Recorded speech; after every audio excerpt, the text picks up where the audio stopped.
Queridos amigos, bienvenidos a nuestro humilde canal. Hoy, gracias a Dios, otra vez con Manuel Rodríguez Pérez, amigo querido. ¿Cómo andás, Diego? ¿Cómo andás? Hola a todos. Bienvenido al estudio, bienvenido al canal. Estamos otra vez para hacer este material, este contenido que hacemos con Manuel, siempre referido, o bueno, vamos a decir Manuel, en la órbita del creacionismo, del razonamiento filosófico. Hoy tenemos un artículo muy interesante que Manuel nos va a compartir. Vamos a...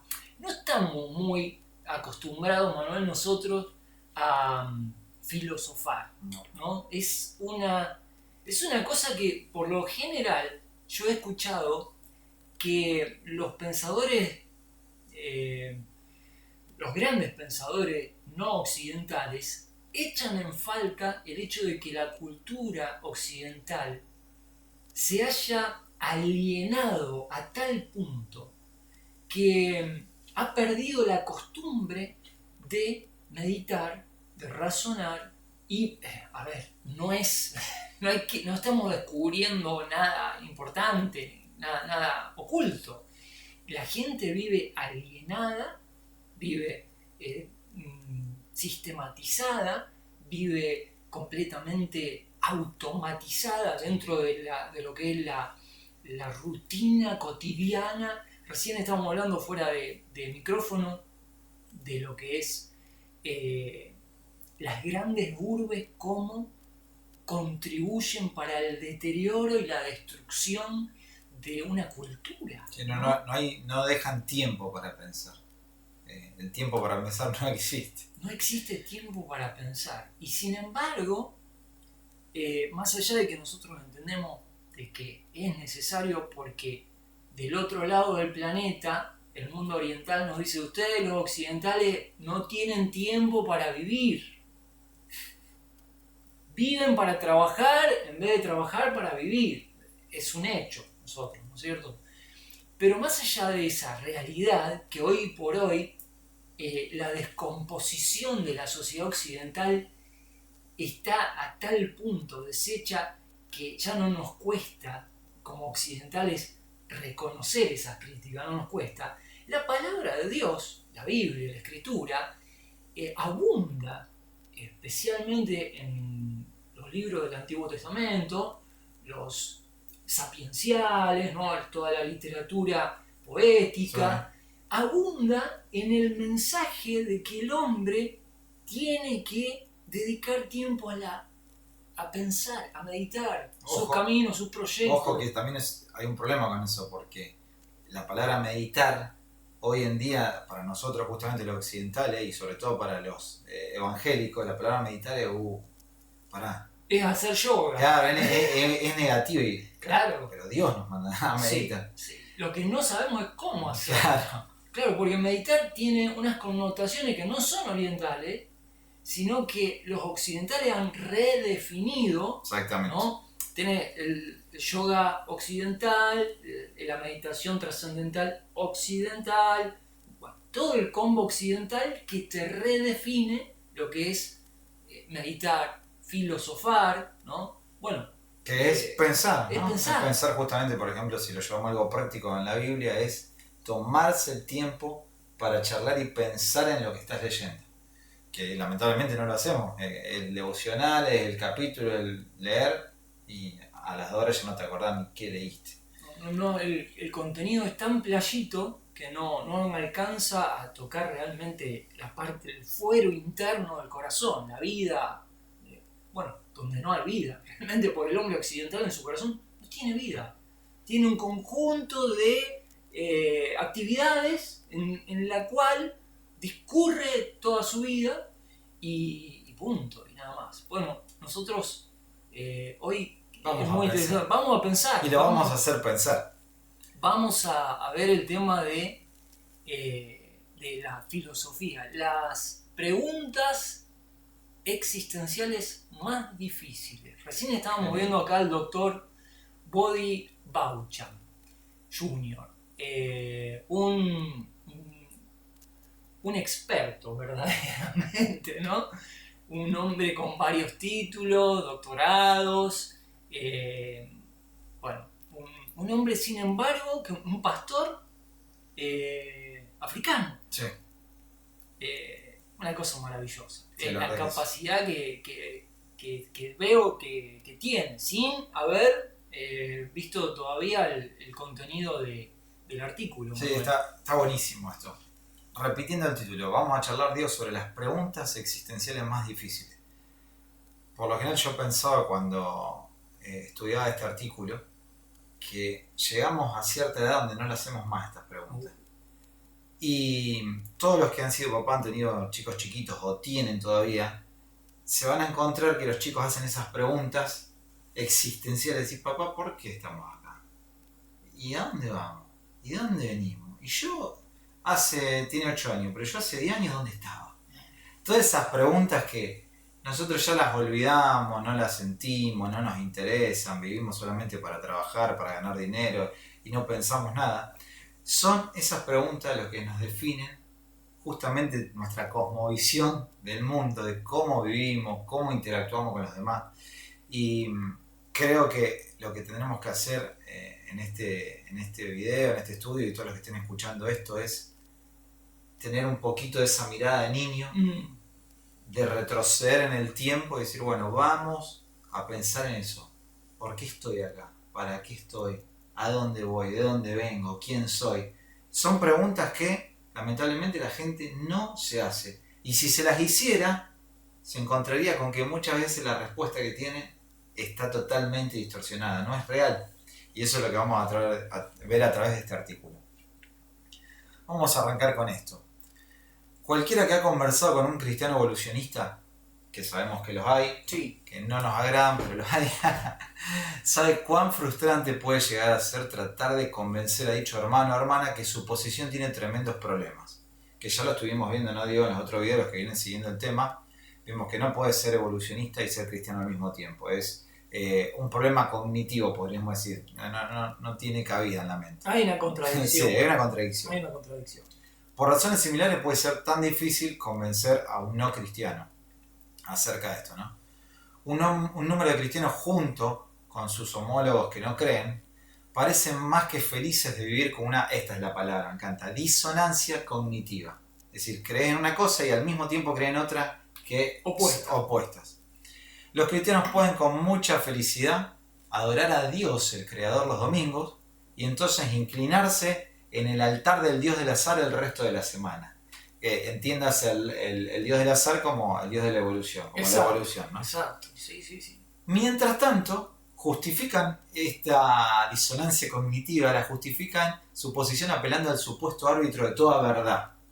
¿Cuál es? La ciencia. La ciencia que no se equivoca. La ciencia que está comprada, ¿no? Ya lo hemos dicho, lo hemos denunciado de diferentes maneras. Una ciencia que no es ciencia. Es un grupo de científicos cooptados de la comunidad científica que piensan exactamente de acuerdo con los intereses de los monopolios, del poder, del Estado profundo, de la Big Pharma, ¿no? Así que tengamos cuidado de eso. Cuando alguien les dice, no, porque la ciencia dice, ¿qué es eso? Es como, parece que lo subimos al altar de la verdad absoluta. Yo creo que la solución es mostrarle la verdadera razón por la cual ellos luchan con la ciencia. ¿Y cuál es? Por su cosmovisión defectuosa. Es decir, por cómo ellos entienden el universo, su vida, de dónde vienen, y ahí es donde cambia todo. La mayoría de las personas han sido inundadas con el humanismo secular y el marxismo-socialismo, sin la más mínima inclinación de examinar cómo han sido tenidas nuestras creencias por la manera antropocéntrica en la cual hemos sido condicionados para pensar. En conclusión, egoísmo absoluto, pensar en lo que yo quiero, lo que a mí me gusta, lo que yo deseo, todo yo, no importan los demás, todo este mundo apunta hacia eso. Hablábamos casualmente de esto antes, Manuel. Cómo está demostrado por medio de grandes estudios y estadísticas que abunda precisamente esta filosofía de vida donde el hombre está en el centro de todo, en las grandes urbes que son los lugares desde donde se corrompen y se destruyen y se desintegran las costumbres de un pueblo. Sí, tremendo, tremendo. Vamos entonces con los principales interrogantes. Perdón, vamos a leer esto que también es muy interesante. Dice, a menos que aprendamos a ayudar a otros a reevaluar críticamente su cosmovisión, ellos van a fallar en ver cómo sus suposiciones erróneas y humanistas influyen en su posición en asuntos como creación y evolución. Más importante, a menos que los cristianos aprendan cómo desafiar a las personas a examinar sus cosmovisiones desde una perspectiva bíblica, vamos a fallar en comunicar efectivamente el Evangelio. Es una gran verdad. Quiere decir, llevar a la persona al punto en el cual tiene que hacerse las preguntas difíciles. Y eso es lo que queremos hacer ahora. Enfrentarse, ¿no? Porque, a ver, siempre... ¿Te da miedo? Sí, lo hablamos siempre, Manuel. Es el contraste que hay entre la persona que enfrenta sus dudas, sus temores, valientemente, aunque esto lo lleve a un conflicto, ¿no? Consigo mismo, y la persona que prefiere evitar esa crisis sistémica interna, sí, y dice, no, yo sigo por acá, por donde va la manada, por donde van todos, donde nadie hace las preguntas difíciles, el pasto corto, y punto. Vamos, sí, por ahí, que no quiero más conflictos, sí, en mi vida. Pero, claro, eso te lleva, te dirige hacia una mediocridad y hacia a un pensamiento totalmente plano, chato, sin relieve, sin posibilidades de nada. Y lo podés trasladar no solamente a este tema que vamos a tocar hoy, de las preguntas estas, sino también de cualquier tema de la Biblia. Es decir, a veces uno quiere, sobre todo pasa con Apocalipsis, es decir, Apocalipsis, ¿viste lo que está pasando? Ay, no, mejor no quiero saber. Cambiemos de tema. Que el Señor puede venir, que venga el Señor, pero no, mejor no quiero saber. Si es como que no querés saber cuán mal está la cosa, ¿no? Como así, che, mirá que lo que está comiendo, no me diga lo ingrediente que tiene. Pero lo como, está rico, prefiero ojos que no ven, corazón que no siente. Bueno, eso pasa también con la Biblia y pasa con la vida en general, ¿no? No querés saber esas cosas porque te lleva a asustarte, te lleva a preocuparte y te lleva a tomar una decisión. Sí, sí. Te lleva a tomar una decisión y decir, bueno, no como esto, no hago esto, no vivo de esta manera, porque entiendo lo que hay detrás de esto. Te lleva a modificar tu carácter, tu conducta, ¿no? Desde un pensamiento que empieza a cambiar. Pero hay una zona crítica ahí que es cuando se abren estos dos caminos, ¿no? En la vida de cada uno. ¿Qué camino va a tomar uno? Si el camino de las preguntas difíciles, que siempre uno evita, o el camino de las preguntas fáciles y bueno, y la normalidad y yo creo que el estado general de la sociedad es más que elocuente a la hora de demostrarnos por qué lado va la mayoría. No, ni hablar. Eso solo con ver los rankings en YouTube, que es lo que más consume la gente en cualquier plataforma, y se va a dar cuenta que no es nada serio. No. Es todo lo que es humor, broma. Entretenimiento rápido. Sí, ¿no? Y eso, entretenimiento rápido. La filosofía de Instagram, del videíto de 5 segundos, el short. Ahora, no se puede vivir así. Se puede vivir así, pero no por mucho tiempo. No creo que por mucho tiempo. Espero que no. Esperemos que no. Cada ser humano que existe o ha existido o vivirá, se ha hecho, se está haciendo o se hará 4 preguntas básicas. Que yo, lo que decía en el principio, que por lo general no se las hace de chico o de adolescente. Después se olvida de esto. Son siempre las mismas 4 preguntas básicas. No importa dónde vivas, ya sea en Asia, en África, en Europa, en Norteamérica. Si viviste en el primer siglo, en el siglo XXI, si es que el Señor lo permite, en el siglo 31. De hecho, virtualmente cada pregunta sería y puede ser resumida en una de estas 4. ¿Quién soy yo? ¿Por qué estoy aquí? ¿Por qué está tan mal el mundo? ¿Y cómo se puede arreglar lo que está mal en el mundo? Qué interesante. Quizá no todos articulemos estas preguntas con esas mismas palabras, obviamente, pero en nuestra alma, cada uno de nosotros lucha con esas 4 preguntas. Si le hacemos esas 4 preguntas a nuestra cultura, obtendremos un conjunto de respuestas. Pero sus respuestas nos dejan en espera y con una sensación de vacío. Y ahora vamos a ver esas respuestas. ¿Cómo entonces debemos responder? Colosenses 1, en la Biblia, muestra cómo responde la cosmovisión cristiana a estos mismos temas. Al aprender lo que señala acerca de la supremacía de Cristo, podemos responder las preguntas más difíciles de la vida, comenzando con el versículo 15, mientras revisamos las preguntas respectivamente. Después lo vamos a leer, vamos a arrancar con la pregunta y ahí yo lo tengo ahí. Está acá, sí. Perfecto. La visión de nuestra cultura acerca de, ¿qué nos dice la cultura? ¿Quién soy yo? Bueno, esto te van a decir en las películas, en los documentales, en la escuela, en la universidad, en los libros te van a decir esto. ¿Qué sos? ¿Quién sos vos? Sos un accidente, un error. Sos un mono glorificado, un mono evolucionado. Sos el resultado de procesos evolutivos aleatorios. Esto es, sin rima, sin razón, sin propósito, así como lo dijo Dawkins. Dawkins dice, eso es lo que somos, no hay propósito alguno para nada, ni para el bien, ni para el mal, ni para nosotros, no hay nada. Nada tiene sentido. Nada tiene sentido.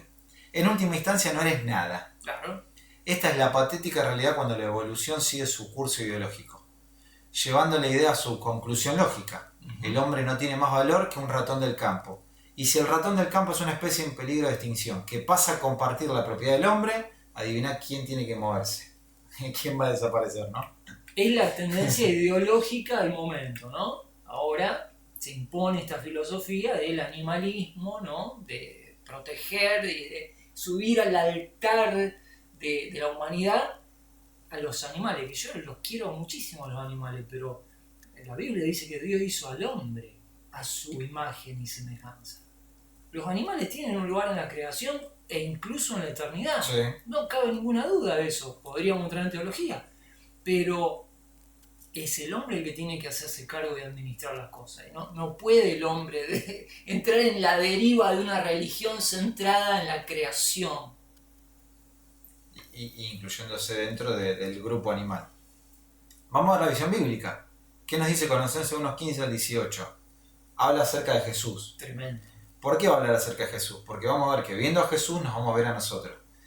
¿Qué dice acerca de Jesús? Dice, Él es la imagen del Dios invisible, el primogénito de toda creación, porque en Él fueron creadas todas las cosas, las que hay en los cielos y las que hay en la tierra, visibles e invisibles, sean tronos, sean dominios, sean principados, sean potestades, todo fue creado por medio de Él y para Él.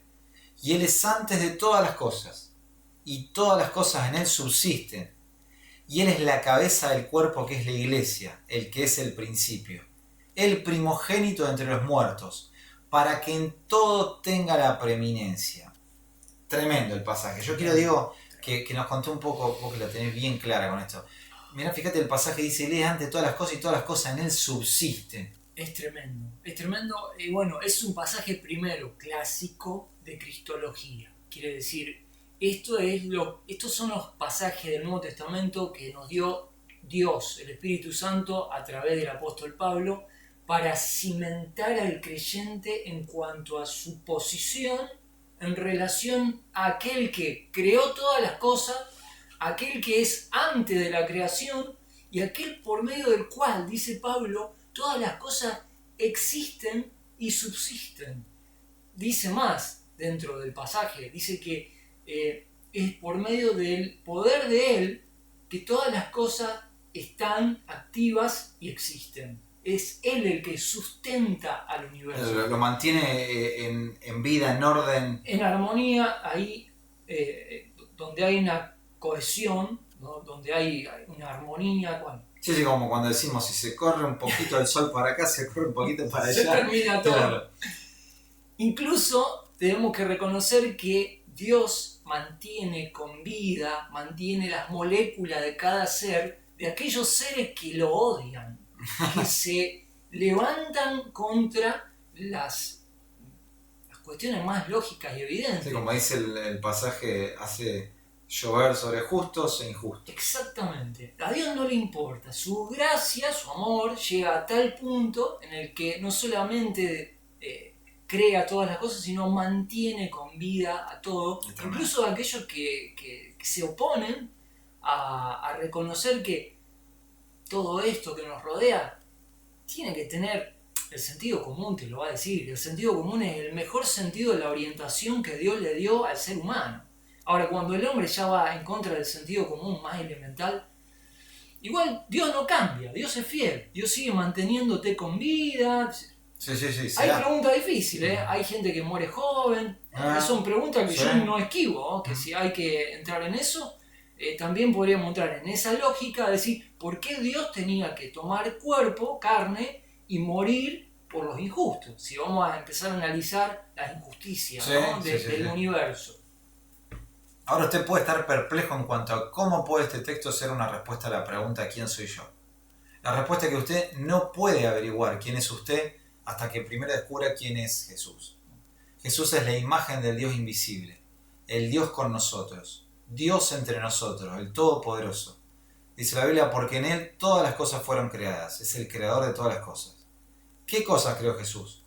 Todas las cosas, en el cielo y en la tierra. Trono, dominio, gobernante, autoridades, todas las cosas fueron hechas por Él. Todas las cosas fueron hechas a través de Él. Esto nos hace remontar y volver a Juan 1.1, cuando dice en el principio era el verbo era con Dios y el verbo era Dios. Lo cual nos lleva más atrás todavía a Génesis 1.1, que dice en el principio creó Dios los cielos y la tierra. Si continuamos leyendo encontraremos estas maravillosas palabras. Hagamos al hombre a nuestra imagen conforme a nuestra semejanza. Y acá está la respuesta. Arrancamos desde atrás de la Biblia, llegamos al principio y encontramos ¿quién sos vos? Sos la imagen del Dios que creó todas las cosas, que las sostiene, que las mantiene, que las mantendrá. Sos eso, no sos ningún mono evolucionado ni ningún producto del azar. Mientras que nuestra cultura postmoderna dice que sos el resultado de estos procesos aleatorios, la Biblia dice que sos la gloriosa corona de la creación de Dios. ¿Por qué decimos la gloriosa corona de la creación de Dios? Porque ¿en qué parte de la Biblia encontramos que Dios diga hagamos a tal cosa como a nuestra imagen? No lo dice de los animales, no lo dice del sol, de la luna, de la estrella, del planeta, del mar, que son más majestuosos que nosotros. O sea, cosas ni de son, los ángeles. O sea, más majestuosos que nosotros, más poderosos que nosotros. Sí. Es tremendo. Ni de los ángeles. Tendríamos que hacer un tema. Tendríamos que hablar de los ángeles. Los ángeles, que son mucho más poderosos que nosotros, ni siquiera de los ángeles se dice eso, pero del hombre dice a nuestra imagen y semejanza lo creamos. Bueno, ahí eso fue lo que detonó en Lucero el odio contra Dios, ¿no? Dijo, ¿cómo este cachivache hecho de la tierra, del barro de la tierra, va a ser el centro de la creación si mirá lo que somos nosotros, amigo? Tenía motivos para estar celoso. Se equivocó, ¿no? Porque... Tenía motivo. Sí. Entonces, ¿quién soy yo? Mientras que nuestra cultura postmoderna dice que soy el resultado de procesos aleatorios, la Biblia dice que soy la gloriosa corona de la creación de Dios. La Biblia dice que Él me tejió en el vientre de mi madre, podemos encontrar esto en Salmo 139 y en el Salmo 8 acerca de la corona de la creación. Yo no soy un accidente, no soy el resultado de procesos aleatorios. Así que, si soy alto y hermoso, o si soy pequeño y no tan lindo, si mi cuerpo funciona perfectamente, o está deformado, tiene enfermedades graves, lo que sea, no importa. Eso no quita mi identidad. Soy la gloria de la corona de la creación de Dios. Y como resultado tengo dignidad, tengo mérito y tengo valores inherentes. Exacto. La visión bíblica no puede anidar ideas como, por ejemplo, el racismo, el clasismo, la eugenesia. Y esto está buenísimo que lo escuchen y se lo graben y lo enseñen y lo prediquen. Cuando dicen, ustedes los creyentes tienen el discurso de odio, ustedes son clasistas, ustedes son racistas, todo lo contrario. El mensaje de Cristo abarca a todo el mundo. Sí. Ahora, que los cristianos con sus vidas deformen el evangelio y sean clasistas, sean racistas, eso no tiene nada que ver con la identidad y la originalidad de la palabra de Dios y de lo que es Dios y de cómo nos creó. Nosotros nos hemos encargado de arruinarlo el mensaje. Pero son cosas diferentes. Hay que pedirle al público que sea serio y que haga una distinción entre lo que es la filosofía o la doctrina cristiana y la vida de los creyentes, por otra parte. Es justo hacer esa distinción, es justo hacerlo, porque... si no se va a deformar la imagen de Dios. Totalmente. Así que, terminando la primera pregunta, ¿quién soy? ¿Quién sos vos? Sos la gloriosa corona de la creación de Dios. Miren qué contraste tremendo con la visión del mundo. Pregunta 2. ¿Por qué estoy aquí, Diego? ¿Por qué estamos aquí? ¿Qué nos va a decir nuestra cultura? Estás acá para consumir y gozar, para disfrutar, fiesta. Obtener todo lo que puedas, mantener todo lo que consigas, ponete cómodo, por eso estás acá. Eso es lo único que importa. Es como dijo el apóstol Pablo cuando hablaba con los corintios. Los corintios, Manuel, vos lo sabés, eran una población occidental, hecha de la filosofía clásica griega, vivían para el día, vivían para comer y para dormir, nada más. Y la fiesta. Claro, y discutían los creyentes que Cristo hubiera resucitado. Había creyentes que eran verdaderos creyentes. Sí. Muchas veces uno dice, no eran creyentes. No, sí, son creyentes, la Biblia da por hecho que eran creyentes, pero no habían cambiado su forma de pensar, todavía no habían renovado, ¿no?, el entendimiento. ¿Qué decían?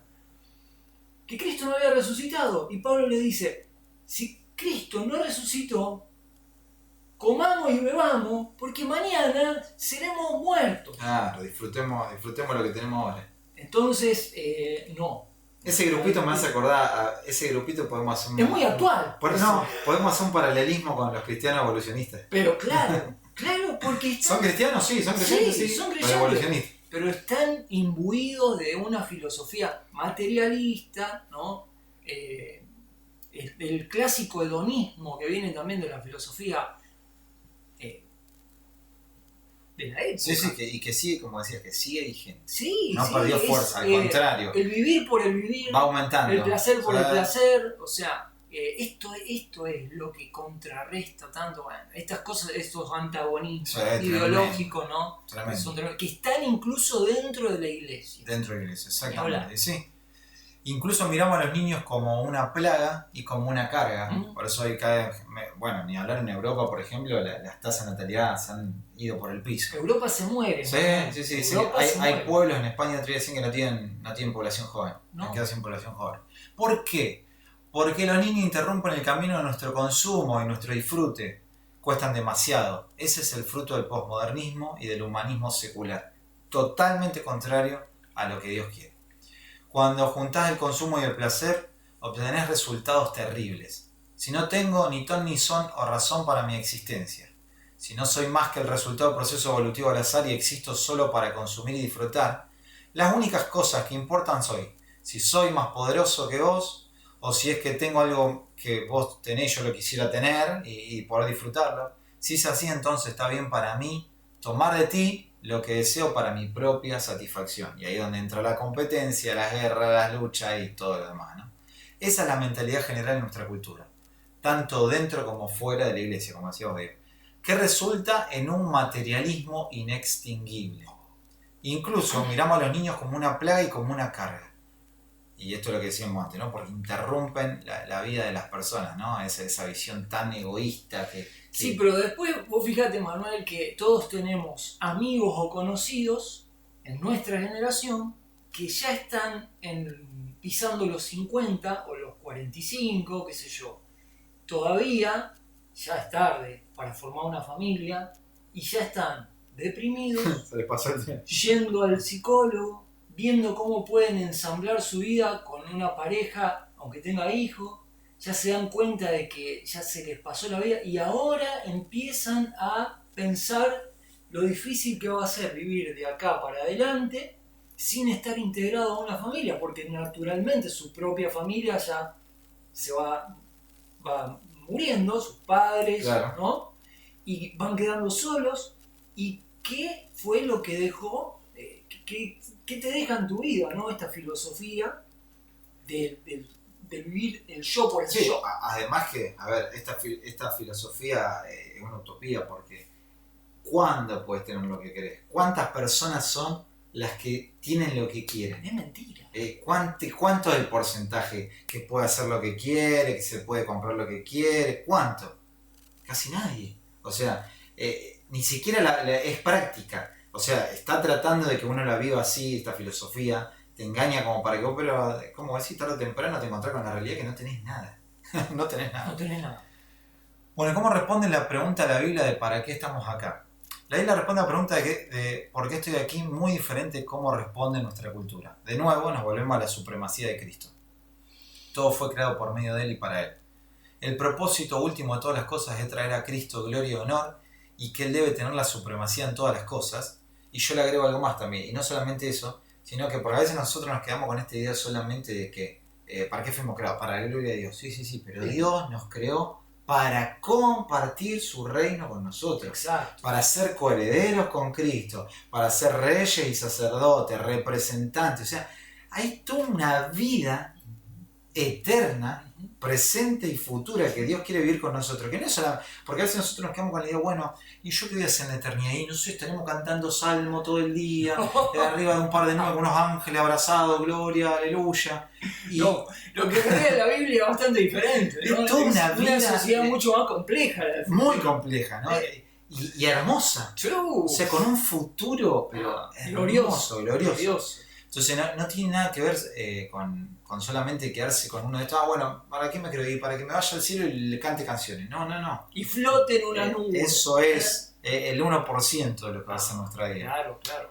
Entonces, ¿quién soy yo? Soy la corona y la gloria de la creación de Dios. ¿Por qué estoy acá? No solo para consumir y disfrutar, sino para traer gloria y honor a Jesucristo y, como decíamos antes, para compartir, para ser herederos de su reino, para reinar junto con Él, disfrutar de todo eso. Lo mejor está por venir. Exactamente, por eso existo. Es por eso que usted existe, por eso nos inspiró el aliento de la vida, Dios, ¿verdad? Cristo es el que debe tener supremacía y preeminencia en todas las cosas. Él debe tener supremacía y preeminencia en su vida, supremacía y preeminencia en la iglesia, sobre la muerte, sobre el infierno y la tumba. La supremacía y la preeminencia sobre todo. Pregunta 3. ¿Por qué está tan mal el mundo? ¿Qué nos dice nuestra cultura? Si le preguntas a los humanistas seculares lo que está mal con el mundo, la respuesta es muy simple. La gente no está suficientemente educada. Esa es la típica. O está insuficientemente gobernada. Esta le gusta mal. A la élite le gusta mal. Esta le gusta mal a la élite. Sí. Las personas o no saben lo suficiente o no están siendo bien observados lo suficiente o controlados. Entonces, por eso está mal el mundo, digo, porque habría que ir a la facultad. O sea, habría que ir a la universidad. Como bueno, nosotros tenemos grandes líderes que han ido a la universidad y no son brillantes. No han cambiado el mundo, ¿no? No, falla ahí, Falla. La teoría falla, Dice Colosenses 1:19. Vamos a ver la visión bíblica. Claro. La visión bíblica no es por el tema del estudio, viene por otro lado. Dice, por cuanto agradó al Padre que en Él habitase toda plenitud y por medio de Jesús, ¿no? De Él reconciliar consigo todas las cosas, así las que están en la tierra como las que están en los cielos, haciendo la paz mediante la sangre de su cruz. Y a ustedes también, que eran en otro tiempo extraños y enemigos en vuestra mente, haciendo malas obras. Entonces, entendiendo esto, el mundo está mal, por eso el pasaje habla de reconciliación y de paz. ¿El mundo está mal? Sí. ¿El hombre arruinó el mundo? Sí. Dios trajo una maldición desde el principio y el mundo está mal. El hombre por sí solo no lo puede solucionar a esto. Pero la esperanza es que a pesar de que este mundo está roto, Dios, por medio de Jesucristo, va a traer reconciliación y paz. Ya la trajo y la va a traer después en su futuro reino. La va a establecer definitivamente. Estamos en espera de eso. Mientras tanto, Dios llama al arrepentimiento. Entonces, ¿qué hay de malo en el mundo? Vos sos lo que está mal en el mundo. El enemigo de nuestra mente, haciendo obras de maldad. Nosotros somos lo que arruinamos el mundo. A pesar de que tú eres la gloria de la corona de la creación de Dios, creado para traer gloria y honor al Señor Jesucristo, en lugar de eso, eres hostil hacia aquel por quien y para quien fuiste creado. Eso es lo que está mal con el mundo. En resumen, el pecado como el tuyo es lo que está mal con el mundo. El problema no está ahí afuera, no son los otros países, no son los gobiernos. No es Xi Jinping, no es Putin, no es Erdogan, no. El problema con el mundo soy yo. El problema es el hecho de que no reconozco la supremacía de Cristo de verdad. El problema es que empiezo conmigo mismo, con la medida de todas las cosas. Yo juzgo a Dios basado en lo bien que Él lleva a cabo mi agenda para el mundo. Y yo creo en mi propia supremacía. Y como resultado quiero un Dios que es omnipotente, pero no soberano. O sea, Sí, está bien, vos creaste todas las cosas, pero a mí no me controlé. Claro. Yo hago la mía. Claro. Vos está bien, vos hiciste el mar, quédate allá, vos allá arriba. Quiero poder manejar su poder. Pero si mi Dios es omnipotente y soberano, realmente estoy a su merced. Claro. A ver, esto lo crea incluso el Islam, Manuel. El Islam enseña que Alá es digno de todo honor, de adoración, y los seres humanos tienen que someterse. ¿Por qué? Porque es la autoridad suprema. Los islámicos tienen menos problemas que los cristianos occidentales en admitir Que Dios que Dios es soberano. Es un problema bastante acentuado en Occidente. No queremos reconocer la soberanía de Dios. Es tremendo. Y vamos con la última pregunta. Pregunta 4.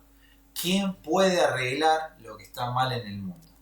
La visión de nuestra cultura. Más educación, más gobierno, o si sos liberal, menos gobierno. Menos gobierno, claro. Esa es la única respuesta que nuestra cultura puede proponer. ¿Cómo podemos combatir el SIDA? Concientización sobre el SIDA. ¿Cómo combatimos el racismo? Bueno, clases anti-odio. Como acá, que el INADI y el Instituto de la Mujer aumentó la tasa. Les aviso que Sí. por más que haya instituto, la tasa aumentó. La tasa de odio aumentó. Aumentó. Más ¿Qué? legislación, más legislación. No funcionó. No. ¿Qué hacer con el hombre que golpea a su esposa? Clases para manejar la ira. Solamente denle más información a la gente y todo estará bien. Bueno, la realidad es que vivimos en la era de la información. Recién veíamos con vos, Diego, que podemos hacer cursos online de lo que queramos. Entramos a una Gratis. página, más de 6.000 cursos gratis. Podemos capacitarnos en todo. Homologado internacionalmente. Podés estudiar lo que vos quieras, de donde vos quieras. Psicología, filosofía, humanidades, lo que quieras. De hecho, estamos viendo la época donde más gente va a la universidad que nunca en la historia. Y sin embargo, el mundo cada vez está peor. O sea que educación no es la respuesta. Lo de los gobiernos ni vamos a hablar porque ya todos sabemos que los gobiernos no funcionan en ningún país, ¿no? Pero si tomas a un ser humano pecaminoso y asesino y lo educas, simplemente se vuelve más sofisticado en su capacidad de asesinar o Y destruir. hacer el mal. El mundo está mucho más educado hoy que durante la Primera Guerra Mundial. ¿Cómo estamos? ¿Estamos viendo menos guerras? No, solo técnicas de matanzas más sofisticadas. Exactamente. Armas más mejoradas con más alcance para destruir en el menor tiempo y la mayor cantidad posible. Manuel, el presupuesto militar del 2023 fue el más grande de la historia de la humanidad. Pero si la ONU aboga por la paz, digo, ¿cómo? Pero no están ellos mismos en la paz, la Agenda 2030 no lleva a la paz. No hay forma. Qué lástima. Si más educación no es la respuesta, tal vez la solución sea más gobernabilidad, ¿de verdad? Hay dos problemas con este tipo de pensamiento. Primero, ¿quién gobierna a los gobernadores? Segundo, olvida un segundo problema, el primero es suficiente. Olvidemos el segundo problema. Ya con el primero, ya está. Ya con eso ya es suficiente. Bueno, la visión de la Biblia. Dice Colosenses 1, 22 al 23. ¿Cómo solucionamos el problema, Manuel? En su cuerpo de carne, por medio de la muerte, para presentarnos santos y sin mancha. Esto está hablando de Jesús, e irreprensibles delante de él. Si en verdad permanecéis fundados y firmes en la fe y sin movernos de la esperanza del evangelio que habéis oído, el cual se predica en toda la creación que está debajo del cielo, del cual yo, Pablo, fui hecho ministro. ¿Cómo se puede arreglar lo que está mal en el mundo? Mirá otra vez este pasaje. ¿Te imaginás cómo sería la vida si no seguimos las declaraciones de la Biblia acerca de lo que está mal? Entonces, ¿cómo se puede arreglar lo que está mal? Vemos dos cosas. En el último conjunto de declaraciones de Pablo, primero vemos que lo que está mal puede ser hecho justo por la muerte penal sustitutiva y expiatoria de Cristo. Ahí está. Y en segundo lugar, por esa declaración, el versículo 23, vemos que no puede ser realizada por cualquier otro medio. Es el único medio, a través de la sangre de Jesucristo, a través de su muerte. Muerte sustitutiva de Cristo. Esa A ver, palabra es clave. muchas veces nosotros nos preguntamos, o no nos preguntamos, que sería peor, ¿por qué Cristo tuvo que descender de la gloria siendo Dios, el Hijo, y el Hijo de Dios, Y el creador de y el todas las creador cosas. de todas las cosas, tuvo que tomar un cuerpo, tomar carne? ¿Por qué? porque Él venía a morir como un sustituto nuestro. Tenía que participar de nuestra condición para poder representarnos delante de Dios en la cruz como el culpable. Y esa es la razón por la cual Cristo tuvo que venir en carne. Obviamente, Él resucitó en el mismo cuerpo. Y Él cumple con esa muerte sustitutiva en lugar de los pecadores en la cruz. Esa es la única solución y el único remedio que se nos revela en la Escritura. Esto le da pie a Dios legalmente para proceder con un plan de redención a través del cual al final va a terminar imponiendo, porque va a ser así, ¿no? Dios va a imponer, Dios en algún momento va a establecer un contacto vertical con la creación, va a descender, va a interrumpir la historia de la humanidad, va a traer sus juicios, relatados en Apocalipsis, y va a establecer su reino. Mientras tanto, el llamado está abierto a que el hombre se arrepienta. Y entiéndase bien, cuando decimos reino, ni se compara con ningún reino que hayamos conocido. O sea, es decir, el gobierno de Cristo no se compara con ningún gobierno que hemos conocido ni que vamos a conocer, no se compara. Ese sí que va a ser un reino y un gobierno hermoso realmente. Perfecto. Lean en Isaías de ahí. Justicia, especialmente donde va a acampar la justicia, dice la Escritura. Una de las cosas que los humanos más reclamamos, ¿no? Sí. Que lo que más nos duele, sí, es la injusticia. Es la injusticia. Una justicia establecida desde las instituciones más altas de gobierno de Dios hasta el último rincón del planeta. Yo quiero dejar acá entre paréntesis, Manuel, algo, digamos, porque me gustan las preguntas difíciles, ¿no? La Escritura, hablando de Cristo durante el reino, inicialmente dice que Cristo va a reinar con vara de hierro. Quiere decir, va a haber seres humanos que aún en presencia de Dios y con toda una institución como lo es una teocracia establecida en el mundo que provee justicia perfecta para todos, y recursos y paz, aún la Escritura nos dice que va a haber gente que no va a estar de acuerdo con eso. No cabe duda que el problema es el ser humano, porque aún en las mejores condiciones la Biblia ya nos ve, nos permite, nos muestra ver proféticamente que ni aún en esas condiciones algunos seres humanos van a estar contentos. Cosa para pensarlo, ¿no? No es que esto se va a acabar fácilmente. Dios tiene todavía un plan por medio del cual va a revelar hasta lo último de los pensamientos del hombre caído. Dios todavía tiene que dejar en evidencia toda la maldad de la humanidad. Lo bueno es que eso después sí va a haber un fin. Eso eventualmente tiene un fin definitivo, pero Dios va a dar muestra de que aún en las mejores condiciones del reino el ser humano es capaz de quejarse y de rebelarse contra la autoridad, cuando no habría ningún tipo de razón. Tremendo. Bueno, y terminamos leyendo esto, la supremacía de Cristo en la verdad y la redención se encuentra en su exclusividad. No hay otro medio por el cual el hombre pueda ser justificado. Nos dice la Biblia, en ninguna otra hay salvación, porque no hay otro nombre bajo el cielo dado a los hombres en que podamos ser salvos. También nos dice la Biblia, porque también Cristo padeció una sola vez por los pecados, el bueno o el justo por los injustos, por los malos, para llevarnos a Dios, siendo la verdad muerto en la carne, pero vivificado en el Espíritu. Todos nosotros, también nos dice Isaías, nos descarriamos como ovejas, cada cual se apartó por su camino, mas Jehová cargó en él el pecado de todos nosotros.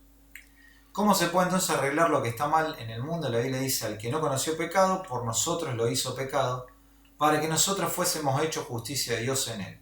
Llegó un día en que Dios el Padre, como decía antes Diego, aplastó y mató a su único hijo en nuestro lugar para satisfacer su ira, con la mira de manifestar en este tiempo su justicia, a fin de que Él sea el justo y el que justifica al que es de la fe de Jesús. El Cordero de Dios sin mancha y sin pecado murió, ¿no? por nosotros. ¿Puedes escuchar las preguntas retóricas del Calvario? ¿Fue eso suficiente para tu pecado? ¿Fue eso suficiente para que reconocieras la supremacía de Cristo en la verdad y cómo se relaciona con la redención? Nada más podría haber sido hecho que hubiera permitido que Dios fuera justo y justificado. Pero en la humillación y exaltación de Jesús encontramos la resolución de la pregunta: ¿cómo puede arreglarse lo que está mal en el mundo? Escucha mientras el escritor del himno proclama en esta canción, un himno que se escribió en 1772. Dice: hay un precioso manantial de sangre de Manuel que purifica a cada cual que se sumerge en él. Bueno, y repite que se sumerge en él, que se purifica en él, ¿no? Una canción muy famosa que nos habla de que solamente en la sangre de Cristo. ¿Quién puede arreglar lo que está mal en el mundo? El Cordero de Dios, Jesús, sin mancha, sin pecado. El que fue rechazado y matado para pagar una deuda que él no cometió, en nombre de los pecadores que no podrían nunca pagarle de vuelta. Así que bueno, Diego, acá terminamos con las 4 preguntas existenciales. A ver si nos queda algo más.